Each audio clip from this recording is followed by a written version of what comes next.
Network News. Sa ibang balita mga kasama, higit 40,000 na tulong ibibigay sa mga nasunugan sa Parola para sa muling pagpapatayo ng bahay ayon kay Pangulong Bongbong Marcos Jr.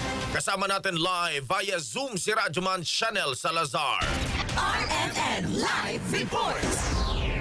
Iniyak ni Pangulong Ferdinand Marcos Jr. na hindi pababayaan ng pamahalaan ang mga residenteng naapektuhan ng malaking sunog sa Parola Compound sa Binondo, Maynila. Sa pagbisita ng Pangulo sa Delpan Evacuation Center, inanunsyo nito na makatatanggap ang bawat pamilya ng hindi bababa sa 40,000 pesos na ayuda, kabilang 10,000 pesos na cash assistance at 30,000 pesos rebuilding assistance mula sa National Housing Authority para makatulong sa muling pagpapatayo ng kanilang bahay. Tuloy-tuloy rin ang pamamahagi ng hygiene kits, family food packs at iba pang tulong mula sa DSWD at lokal na pamahalaan ng Maynila. Bukod pa ito sa ipamamahaging tulong pinansyal ng Manila LGU at building materials mula sa DSUR.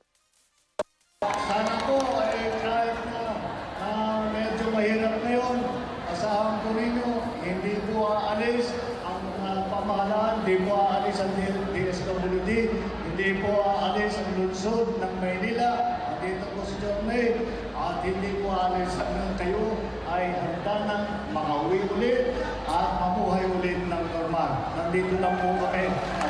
Meron pa lang pang-rebuilding, magbibigay din ng 30,000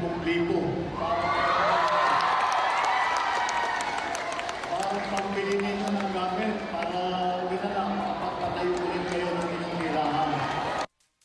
Ngayong umaga nga ay personal na dinalaw ni Pangulong Marcos sa mga naapektuhang residente at namahagi ng tulong. Aabot sa mahigit 2,000 pamilya ang naapektuhan ng sunog habang daan-daan pa rin ang nananatili sa evacuation centers matapos mawalan ng.